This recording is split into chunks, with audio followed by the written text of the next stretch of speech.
एम्पायमा का इलाज कैसे होता है? एम्पायमा या पायोथोरैक्स का मतलब होता है छाती में पस जमा हो जाना।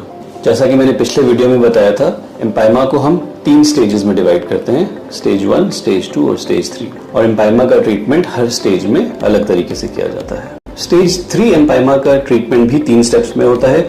अगेन स्टेप 1 और स्टेप 2 सेम रहता है जैसा कि स्टेज 1 और स्टेज 2 एम्पायमास में था। स्टेप नंबर 1, जो पस छाती के बाहर जमा हो गया है, हमें उसकी जांच करनी होती है।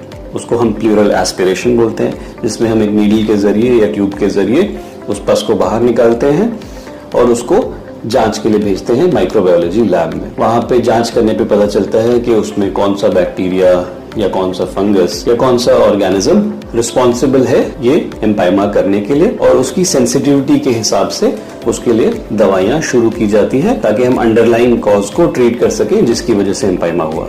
स्टेप नंबर 2 होता है पेशेंट का न्यूट्रिशनल स्टेटस इंप्रूव करना और उसकी कोमॉर्बिडिटीज को मैनेज करना। अक्सर जो एम्पायमा के पेशेंट्स हमारे पास आते हैं ये बहुत ही न्यूट्रिशनली डेबिलिटेटेड होते हैं, बहुत ही कमजोर और वीक होते हैं। इन्फेक्शन की वजह से इनको एक्सेसिव वेट लॉस हो गया होता है। तो हमारा फोकस होता है कि इनकी न्यूट्रिशन को बढ़ाया जाए, बेटर किया जाए। तो इनको एक high protein, high calorie tailored diet पे रखा जाता है, जिससे धीरे धीरे इनकी इम्यूनिटी और न्यूट्रिशन बढ़ती है और ये बीमारी से अच्छे से लड़ पाते हैं। साथ ही साथ में कोई भी अगर कोमॉर्बिडिटी होती है पेशेंट को, जैसे कि फॉर एग्जांपल डायबिटीज बहुत कॉमन होता है इन पेशेंट्स में, तो उसको मैनेज भी साथ में ही किया जाता है। अगर किसी के ब्लड शुगर्स बहुत ज्यादा बढ़ गए हैं तो उनके ब्लड शुगर्स को कंट्रोल में लाना जरूरी होता है किसी भी प्रकार के इन्फेक्शन को कंट्रोल करने के लिए। स्टेप 3 में जो इकलौता ट्रीटमेंट है एम्पायमा के लिए वो है डीकॉर्टिकेशन।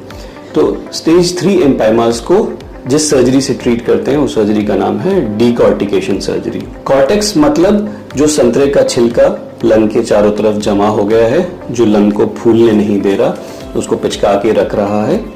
और डीकॉर्टिकेशन मतलब उस कॉर्टेक्स को हटाना, यानी उस संतरे के छिलके को छील देना, ताकि लंग कंप्लीटली फ्री हो पाए और अच्छे से एक्सपैंड करके छाती में अपनी पूरी जगह ले पाए। डीकॉर्टिकेशन सर्जरी एम्पायमा के लिए हम ज्यादातर पेशेंट्स में दूरबीन से करते हैं, जिसको वीडियो असिस्टेड थोरैकोस्कोपिक सर्जरी बोलते हैं। वैक्स डीकॉर्टिकेशन एंड ड्रेनेज एक बहुत ही सफल और इफेक्टिव ट्रीटमेंट है स्टेज 3 एम्पायमास के लिए।